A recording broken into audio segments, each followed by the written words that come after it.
একদিনের ট্যুর করতে চাইছেন তাহলে চলে আসুন মাইথন। খুব সুন্দর জায়গা। তার সাথে দেখে নিন পাঞ্চেত ড্যাম, পঞ্চকুট পাহাড় ও তার সাথে আছে একটা সুন্দর পার্ক। পঞ্চকুট পাহাড়টা আমরা দেখতে পাচ্ছি দূর থেকে। মেঘলা থাকার জন্য খুব একটা স্পষ্ট নয় পঞ্চকুট পাহাড়টা।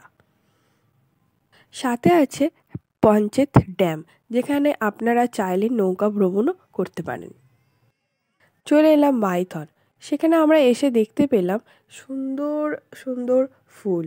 তো ফুলের এই সমাহারে এত সুন্দর দেখতে লাগছে কি বলবো। ওখানে একটা মেলা বসেছিল, যেটা আমরা একটু ঘুরে দেখে নিলাম।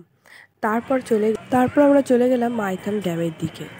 সেখানে একটা খাড়া এক সিঁড়ি ছিল, যেটা আমাদের উঠতে খুব কষ্ট হচ্ছিল।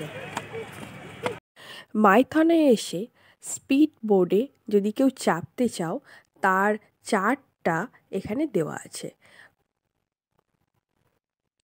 তারপর আমরাও বোটে ওঠার জন্য টিকিটটা কিন্তু কেটে নিয়েছিলাম। এখানে কিন্তু প্রত্যেককেই লাইফ জ্যাকেট পরতে হবে, তার জন্য আমরা ওয়েট করছিলাম। লাইফ জ্যাকেট পরে উঠে পড়লাম আমরা কিন্তু নৌকাতে।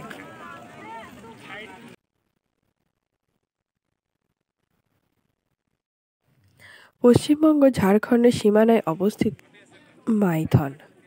মাইথনে এসে নৌকা ভ্রমণ করব না, এটা তো হতেই পারে না।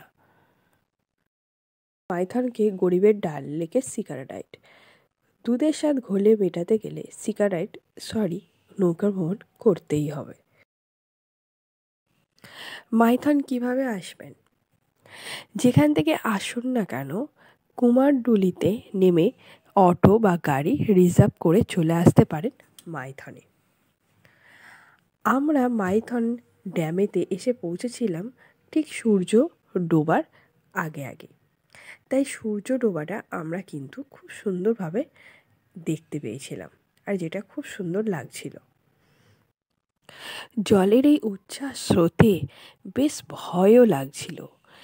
ছোট্ট নৌকা ওঠা নামাতে আমার ছোট্ট বাচ্চাটা বেশ আনন্দ পাচ্ছিল। সবার মনের মধ্যে আনন্দ থাকলেও যে একটা ভয় যে কাজ করছে, সেটা কিন্তু সবার মুখ থেকেই বেশ বোঝা যাচ্ছে। মনে হচ্ছিল এই বোধহয় ডুবে গেলাম।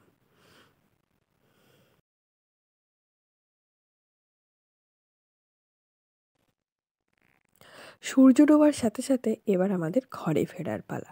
তাই আমরা ফিরে আসছিলাম পাড়েতে।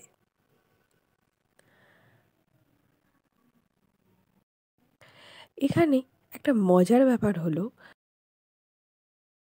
মাঝিরা নৌকাকে পাড়ে বেঁধে রাখে না, তারা জলের মধ্যে বেঁধে রাখে।